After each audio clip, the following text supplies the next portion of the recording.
Hey Geek family, we're back. This time we're going to check out a video from the Quint. This one is Vikram Batra's love story.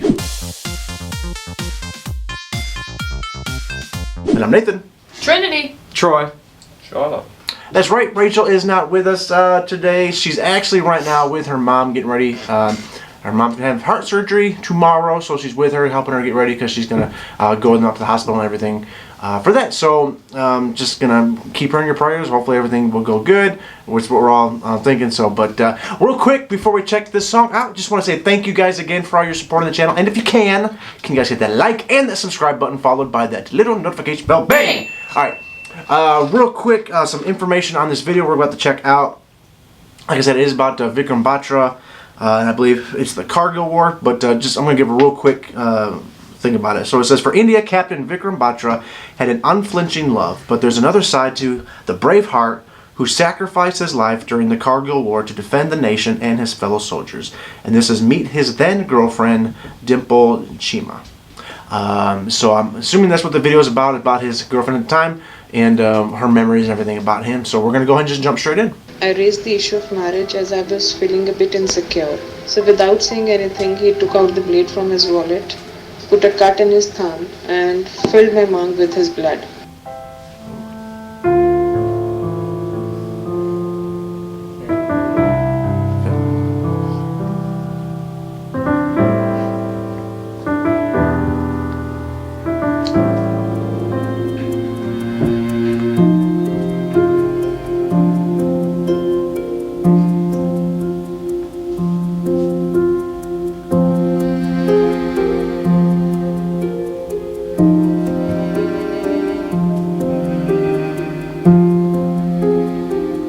I met Vikram for the first time in 1995 at Punjab University, Chandigarh, when we both had joined MA English there. But as fate would have it, neither he nor I completed it. I guess it was just destiny playing its part in bringing us together to share our lives and become an integral part of each other.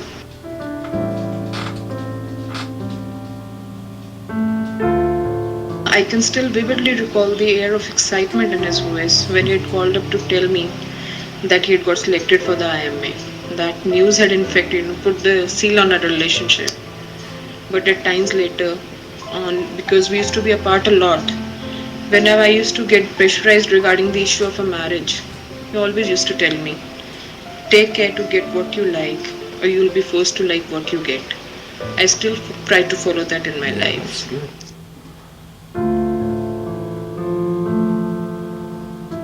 It was a kind of a ritual with us to visit Mansa Devi temple and Gurdwara Sri Nada Sahib. On one such visit to the Gurdwara, while doing a parikrama of the Nishan Sahib, he was walking behind me.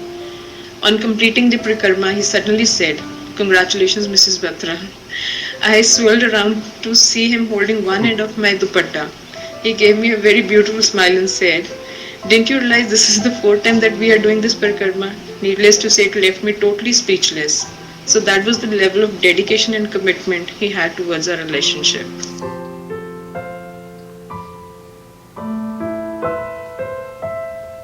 He was a man on the go, very restless, had to be doing something at all times, couldn't sit still even for a moment. While waiting for an order in a restaurant, he would start tapping the bike keys on the table. On being stopped from doing that, he would start tapping his fingers on the table. Again, on being asked to stop, he would start tapping his feet. And finally on being given a stern look, he would start drinking water. And drink water as if he had been thirsty for ages. So now when I recall all this, I can feel what he must be going through during the Kargil War, what his state of mind must have been. He must be feeling restless inside, raring to go. On one of his visits from Sopor, I raised the issue of marriage as I was feeling a bit insecure. So without saying anything, he took out the blade from his wallet, put a cut in his thumb, and filled my mouth with his blood. So that is the most cherished moment of my life till date. Though later on I used to tease him that he is pura filmy. How do I describe a lifetime of memories? though made only in 4 years of association. I could go on, and the memories would still keep coming. Not a single day in this past 17 years have felt alone or detached from you in any sense. It seems as if you are away on a posting. I feel so proud when people talk about your accomplishments, but along with that, there's some regret too in some corner of my heart. You should have been here sharing, listening to the stories of your brave deeds, of how you're an inspiration for the youth of today. I know in my heart we are going to meet one day. It is just a matter of time. And real quick before we go on and I say our thoughts about the video, I just want to give a quick information about the Cargill War. We've done a few videos on other soldiers and stuff from the Cargill War, and we have mentioned it, the conflict real quick. But just in case anybody's aware, the Cargill War is also known as the Cargill Conflict, was an armed conflict between India and Pakistan that took place between May and July of 1999 in the Kargil district of Kashmir and elsewhere along the line of control. And then also real quick, just because it was just a video more along the lines of his then girlfriend and her memories of that time and all that. I wanted to give some real quick information about Vikram during the Kargil War. This is from the book Param Veer, Our Heroes in Battle. It says Major General Ian Cardoza states, Captain Vikram Batra, always leading from the front and fully aware of the great danger of his mission, displayed unparalleled courage and determination in eliminating a Pakistani position at a ledge because he was aware of the importance of his task. His daring assault enabled the completion of the capture of point 4875, and this broke the will of the enemy. His courage and action were well beyond the call of duty, and he continued to take risks, ultimately making the supreme sacrifice in the finest traditions of the Indian Army. So yeah, that was just some real quick back information regarding that. But that was a very, very sweet video.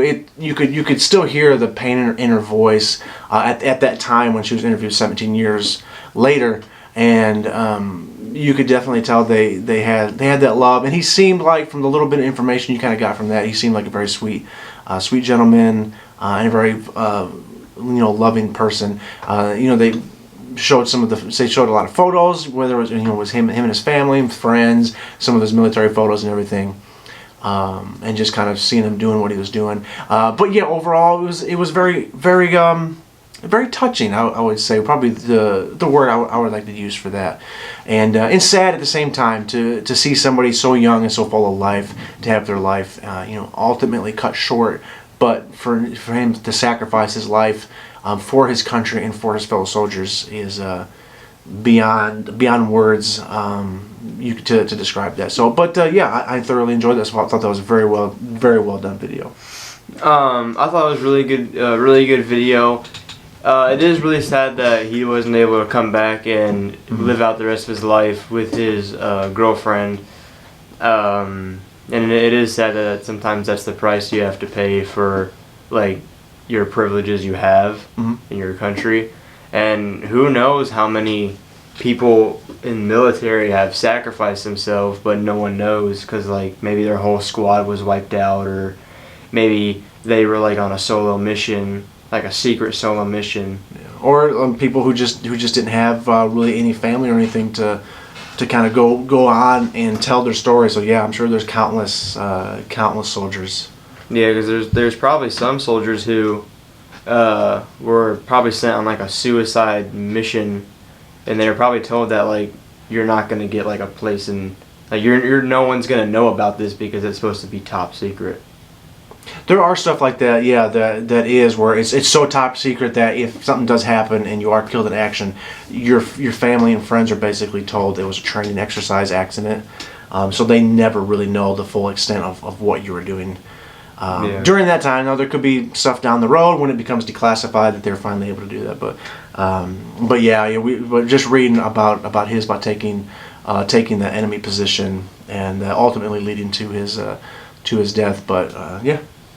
Yeah, that was really sweet, and at the same time, it's nice to see that after all these years she still feels strongly about him, because you could tell in her voice. I don't know if she's moved on or not, but I imagine you couldn't, because they didn't like go through any bad times. He just passed away. Yeah. So she probably still has a lot of love for him. So that was really sad to hear her talk like that, but it's honoring because he was fighting for his country. Yeah. I think it was very heart touching. It's very unfortunate that a brave man does lose his life for a lot of people who don't even know about it or really even care. There are some people who don't know about, you know, what people have to face every day, and you know, how many people die just so they can enjoy their day-to-day life. Yeah. And she is a strong woman, you know, even after 17 years, you know, she's very uplifting about it. You know, she doesn't look at the negative sides, you know. She mentioned, you know, how everybody's still, you know, uplifting her of all of his accomplishments and everything. And just from what I watched, he seemed like a really great guy, you know, very confident, very brave. And if it wasn't for what he'd done, you know, who knows what would happen in the war, you know, because that was the first break point in the wall of the enemy line. Yeah, you never know. Him not being able to take charge like that, who knows what could happen. His family and friends absolutely know that his sacrifice helped them achieve the victory. And I know we've mentioned it before in other videos. We're a very patriotic family, very pro-military, as far as, you know, hey, show your love and support to anybody in the military, even if you don't know them. And that goes same for you all too. You guys know anybody, or just see anybody in uniform, you know, that it, was in the military. I know people here will wear caps showing that they were like a Vietnam veteran, World War II veteran, stuff like that. And when I see them, I try to stop and tell them thank you so much for their service, because of everything they sacrificed, and you know, they're that part of their lives, and what they probably, a lot of them still do sacrifice. You know, a lot of them don't, you know, have PTSD over it, and who knows what the war, any war that they're, any sort of conflict they're in, kind of does for them. So if you see anybody that currently serving, or you know has served, you know, go over there and give them a pat on the back, give them a shake their hand. Maybe not so much right now because it's social distancing, but you know, just let them know thank you. You know, thank you for the service. Thank you for putting their life out on the line for you, your friends, your family, and your country, and for your freedoms just in general. So I know we're usually kind of a silly, but we can kind of bring it down a little bit in more serious tone for some of these videos. But let us know in the comment section or on Twitter, Instagram, what you guys thought, and if there's any other videos sort of along these lines you guys like us to check out, go ahead and send them our way. We'd absolutely love to do that. We'd love to check out the military videos. Any of them y'all want us to see, send them our way. So once again, thank you guys so much for your love and support on the channel. You guys are awesome. Love y'all. Peace.